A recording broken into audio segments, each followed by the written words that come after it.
E aí pessoal, tudo bem? Hoje iremos falar sobre um assunto polêmico, o colesterol.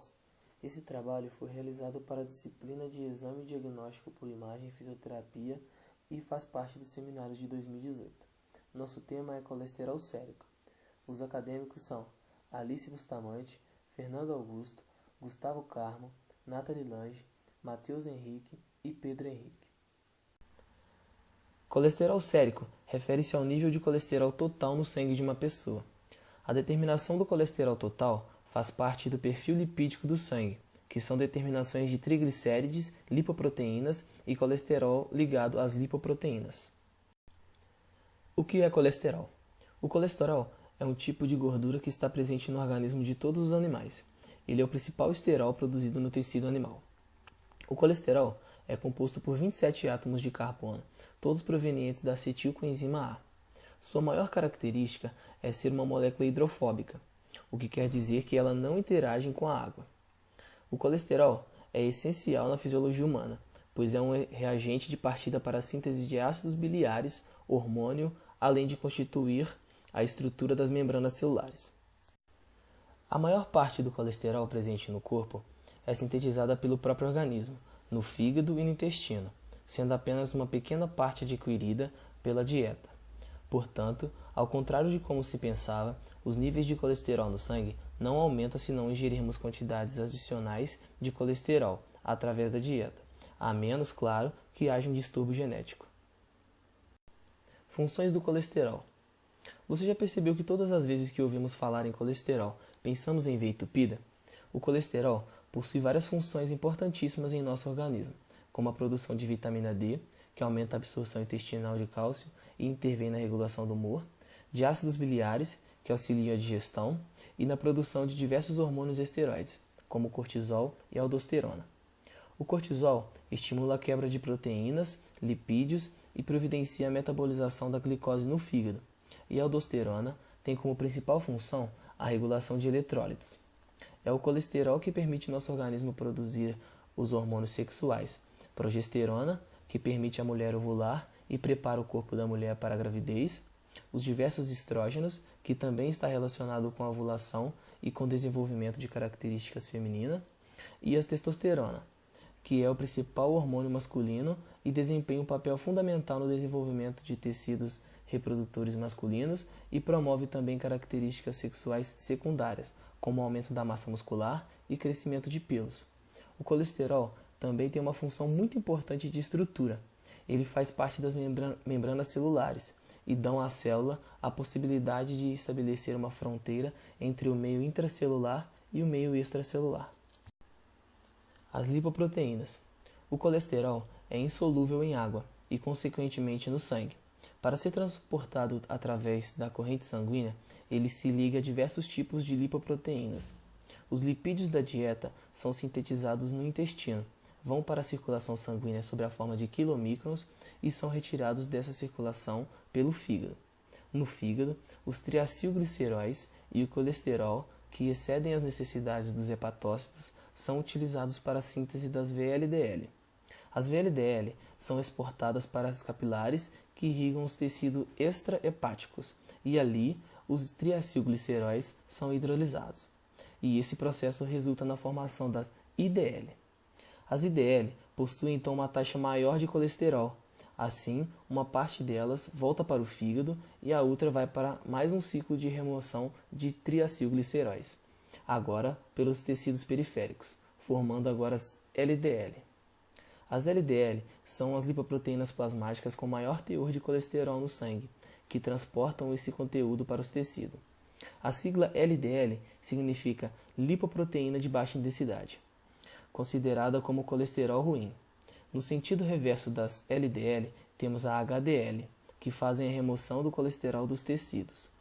As HDL cheias de colesterol podem transferir esse material diretamente para o fígado, para as VLDL ou LDL, que também levará para o mesmo local. Esse colesterol no fígado será absorvido, transformado em sais biliares, podendo assim ser excretados. HDL quer dizer lipoproteína de alta densidade, sendo considerado bom colesterol. Malefícios do colesterol. As LDL transportam o colesterol do fígado para as células do organismo. A presença das LDL em moderação não é prejudicial, pois precisamos delas para levar o colesterol onde é necessário. Porém, se houver um transporte excessivo desse colesterol e estes não forem utilizados, acaba por ser depositado nas artérias e veias sob a forma de placa chamadas ateromas.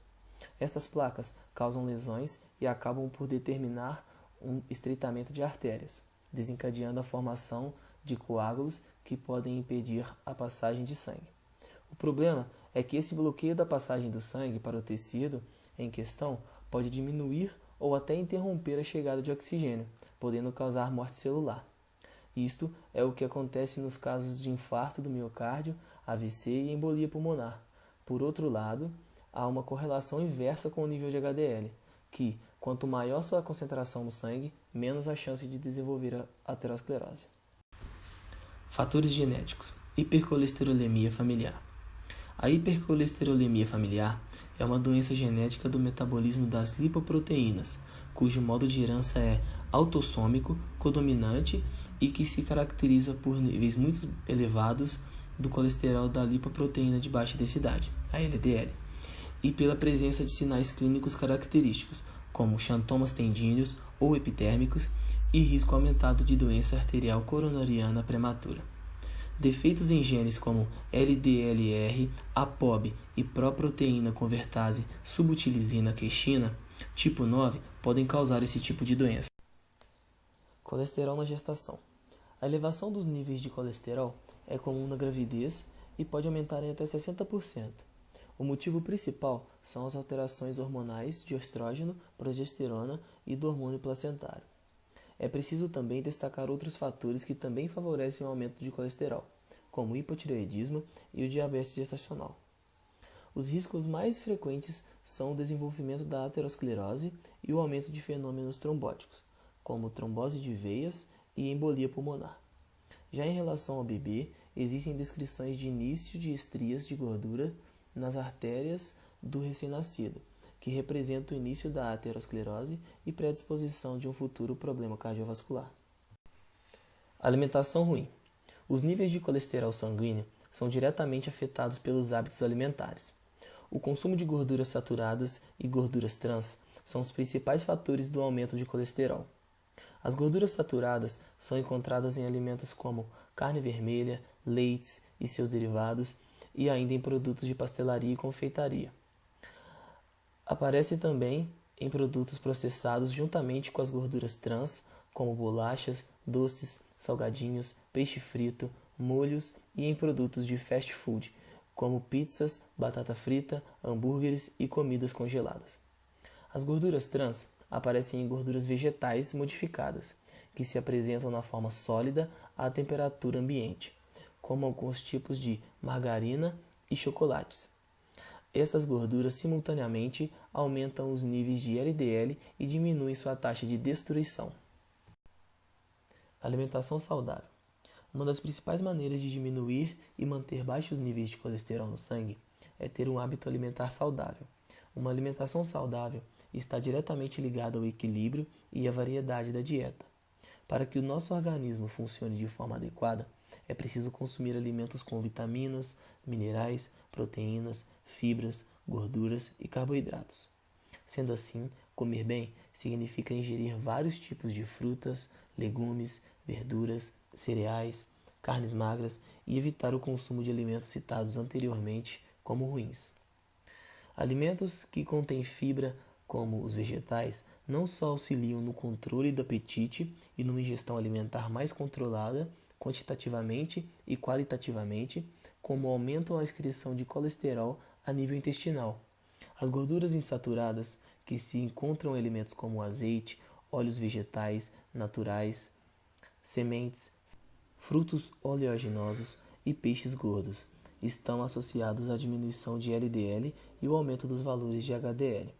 Alguns estudos com vegetarianos e veganos mostram baixo índice de colesterol nesses indivíduos. Colesterol na atividade física. A prática de atividades físicas em todas as faixas etárias e em ambos os sexos é essencial para a diminuição do colesterol LDL e aumento do HDL, entre outros benefícios. A atividade física aumenta a função de enzimas como a lipoproteína lipase, que controlam a deposição de colesterol nos tecidos. As atividades aeróbicas produzem uma alteração mais positiva que as anaeróbicas, mas ambas trazem a diminuição de LDL e aumento de HDL. A frequência, a intensidade e a duração dos exercícios realizados são de certa forma diretamente proporcional à melhoria dos níveis de colesterol, sendo que em geral é aconselhada a realização de atividades com duração de 30 a 45 minutos, intensidade moderada a alta e de 4 a 6 vezes por semana. A associação de atividades físicas e uma alimentação hipocalórica foi comprovada por estudos como uma melhor intervenção para a redução do colesterol alto do que a realização de atividades físicas apenas. Tireoide e hipotireoidismo. A tireoide é uma glândula endócrina que secreta os hormônios T3 e T4. Estes hormônios são responsáveis pela manutenção da homeostasia do organismo, promovendo ações como crescimento e desenvolvimento corporal, regulação do metabolismo energético, na síntese proteica, no metabolismo lipídico e no controle de diversas funções cerebrais, cardíacas, musculares, hepáticas e ósseas. Uma das patologias relacionadas à deficiência de secreção dos hormônios tireoidianos é o hipotireoidismo.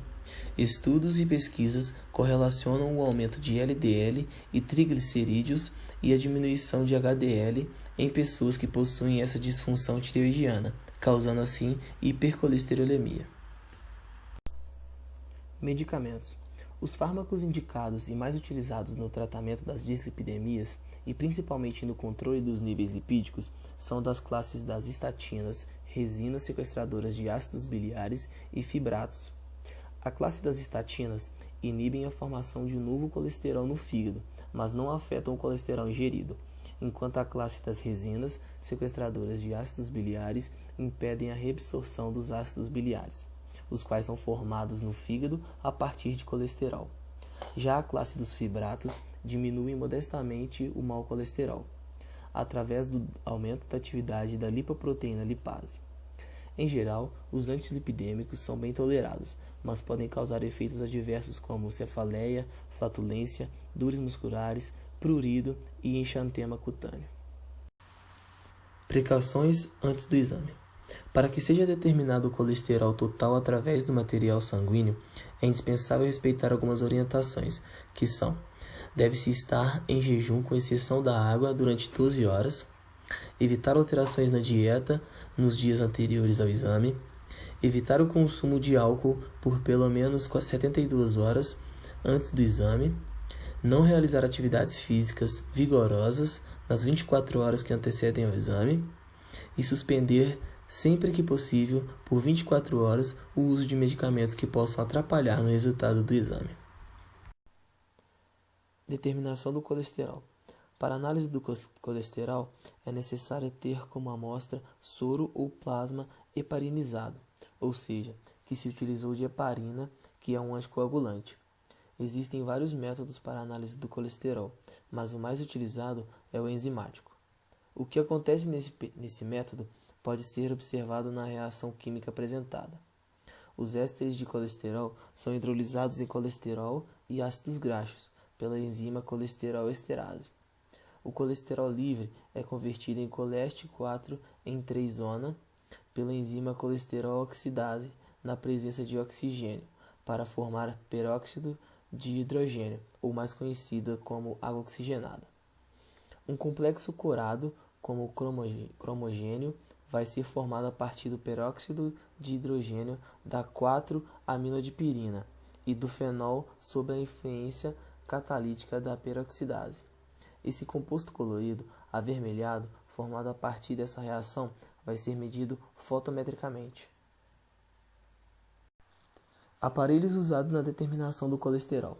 No laboratório, utiliza-se o espectrofotômetro, que é capaz de identificar componentes e uma solução através de sua sensibilidade à luz. Ou também o fotômetro de reflectância, que mede a luz refletida em sua superfície, ou seja, faz a medição do colesterol através da intensidade de cor que é formada na tira-teste após reação química. Valores referenciais. Nessa tabela são mostrados os valores referenciais normais quanto ao tipo de colesterol para adultos maiores de 20 anos e para crianças e adolescentes. O valor normal para o colesterol total é menor que 190 mg por decilitro para adultos maiores que 20 anos e menor que 170 mg por decilitro para crianças e adolescentes. O HDL é determinado como maior que 40 mg por decilitro para maiores de 20 anos e 45 para crianças e adolescentes. Já o LDL é indicado um valor menor que 130 mg por decilitro em pessoas com risco cardíaco baixo, menor que 100 em risco intermediário, menor que 70 para risco alto e menor que 50 para risco muito alto. Como exemplo, temos o exame de colesterol sérico de um jovem adulto de 27 anos. Podemos ver que para esse laboratório, o nível desejado de colesterol total é um valor abaixo de 200 mg por decilitro e foi constatado que o indivíduo possui 150 mg por decilitro, o que significa que o nível de colesterol total está fora da zona de perigo. Em relação às lipoproteínas ligadas ao colesterol, podemos ver aqui o resultado dos níveis de HDL, LDL e VLDL. Para HDL, temos o valor referência para homens superior a 55 mg por decilitro, o que leva à conclusão que o indivíduo está abaixo do nível desejado de HDL pelo laboratório. Para LDL, temos a referência desejável de no máximo 130 mg por decilitro. No caso desse exame, o resultado é de 96,6 mg por decilitro, que é um bom resultado. Para VLDL, o valor referência desejável é de até 40 mg por decilitro. Podemos ver que o resultado para VLDL é 11,4, um valor ótimo para o exame. Nesse exame de um paciente adulto de 67 anos, podemos notar o resultado do colesterol total de 216, um pouco acima do valor desejável, que é de 200 mg por decilitro. Porém, este valor está dentro do limite superior, que é de 239 mg por decilitro. Já nesse exame do mesmo paciente, para verificar o nível de triglicérides, o exame mostra como resultado 355 mg por decilitro, um nível bem elevado em relação ao valor de referência, que para pessoas acima de 50 anos, esse valor é de 10 a 190 mg por decilitro. Estas são as nossas referências.